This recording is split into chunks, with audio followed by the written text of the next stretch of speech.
കുട്ടിക്കാനത്തെ petrol പമ്പിന്റെ പ്രവർത്തനം നിലച്ചിട്ട് ആഴ്ചകൾ കഴിഞ്ഞു. അറ്റകുറ്റപ്പണികൾക്കായി നിർത്തിവെച്ചിരിക്കുന്ന പമ്പിന്റെ പ്രവർത്തനം തുടങ്ങുവാൻ ബന്ധപ്പെട്ടവർ വൈകുന്നതിൽ വ്യാപക പരാതിയാണ് ഉയരുന്നത്. നിലവിൽ കുട്ടിക്കാനത്തെ ഓട്ടോ ടാക്സി തൊഴിലാളികൾ മറ്റ് സ്വകാര്യ വാഹന ഉടമകളടക്കം കിലോമീറ്ററുകൾ താണ്ടി ഇന്ധനം വാഹനത്തിൽ നിറയ്ക്കേണ്ട ഗതികേടിലാണ്.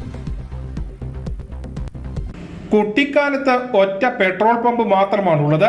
ഇതിനെ ആശ്രയിച്ചാണ് മേഖലയിലെ വാഹന ഉടമകൾ ഇന്ധനം നിറച്ച് മുൻപോട്ട് പോയിരുന്നത്.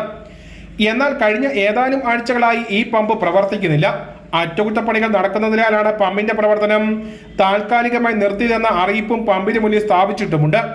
എന്നാൽ പണികൾ വേഗം തീർത്ത് പ്രവർത്തനം തുടങ്ങാൻ ഉടമയുടെ ഭാഗത്തു നിന്ന് നടപടി ഉണ്ടാകുന്നില്ലെന്ന പരാതിയാണ് നാട്ടുകാർക്കുള്ളത്. കുട്ടിക്കാനത്തെ പെട്രോൾ പമ്പ് ഏതാണ്ട് ഒരു മാസമായി അടച്ചിട്ടിരിക്കുകയാണ്. ഇതുമായി ബന്ധപ്പെട്ട് ഈ പെട്രോൾ പമ്പ് നടത്തിപ്പിക്കാരുടെ അടുത്ത് ചോദിച്ചപ്പോൾ മെയിൻ്റനൻസ് വർക്ക് എന്ന് പറയുകയും, എന്നാൽ മെയിൻ്റനൻസ് വർക്ക് സാധാരണ ഔട്ട്ലോക്ക് ഒട്ടിച്ചതിന് ശേഷം അതിൻ്റെ പണി പൂർത്തീകരിക്കുകയും പിന്നീട് പെട്രോൾ പമ്പ് തുറക്കാത്ത ഒരു സാഹചര്യമാണ് നിലവിലുള്ളത്. ഇതുമൂലം ആ മേഖലയിലുള്ള വാഹനങ്ങളും അതുപോലെ തന്നെ അന്യസംസ്ഥാന യാത്രക്കാരും കടന്നു പോകുന്ന യാത്രക്കാരും വളരെയധികം ബുദ്ധിമുട്ടിലാണ്. നിലവിൽ കുട്ടിക്കാനത്ത് ഓട്ടോ ടാക്സി വാഹനങ്ങൾ, മറ്റ് സ്വകാര്യ വാഹനങ്ങൾ, സ്കൂൾ കോളേജ് വാഹനങ്ങൾ അടക്കമുണ്ട്. നിലവിൽ ഇന്ധനം നിറയ്ക്കാൻ കുട്ടിക്കാനത്തു നിന്നും കിലോമീറ്റർ താണ്ടി ഏലപ്പാറയിലോ പാമ്പനാറ്റിലോ പോകേണ്ട ഗതികേടിലാണ് നാട്ടുകാർ.